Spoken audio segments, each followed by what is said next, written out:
what's interesting about communities is that sometimes they organically sort of form, right?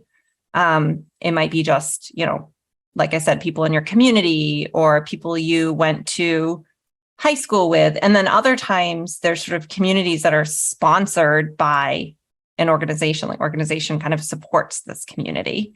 So maybe we can dig into that a little bit, because I know that many companies do support, user communities, other types of communities. So kind of a two-part question, I guess. In your opinion, what are the benefits of a community to those within the community, which I think we kind of already touched on, but maybe this is more in the context of if an organization is sponsoring that community. So what's the benefit for the community members? And then also, what's the benefit to the organization that's sponsoring that community? So the benefit to sponsored communities, let's just call it that, is that sometimes you get some of that reliability. I think we've all been part of groups where sometimes someone doesn't show up and the whole thing falls apart. Someone doesn't do the one thing that they're supposed to do, and then now there's infighting. There's still bits of that in sponsored communities, of course, but less so, because there is a responsible kind of caretaker to make sure that the care and feeding is done, and some of the just basic necessities are taken care of.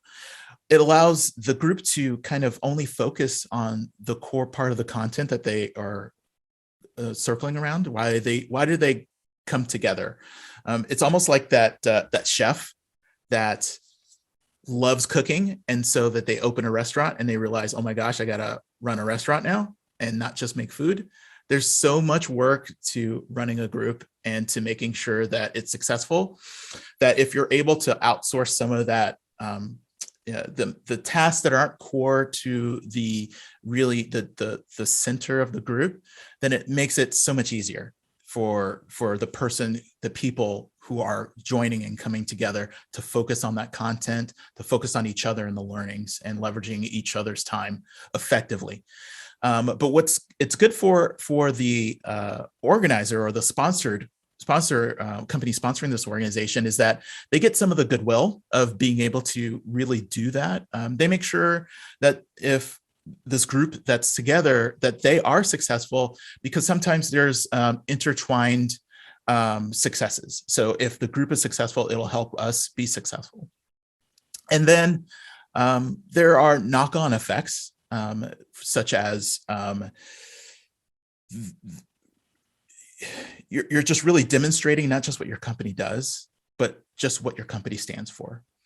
And so if you are imbuing this group with your same value sets, with your same feelings and what you are really trying to highlight, then it's a demonstration of that in this group, and each one of the members is almost like a walking, talking example of that same group. So it allows you to not just do an impact of the people who are there, but the people who come, and when they talk to their friends, when they talk to their coworkers, when they talk to a student that is also interested in finding a community where they can learn and grow. It has these tentacles that go out, and this real hockey stick of an impact that goes way beyond the Tuesday once a night meeting, or the Tuesday meeting once a month, but it goes to people who were, I've known groups that have been gone for like years and people still talk about them.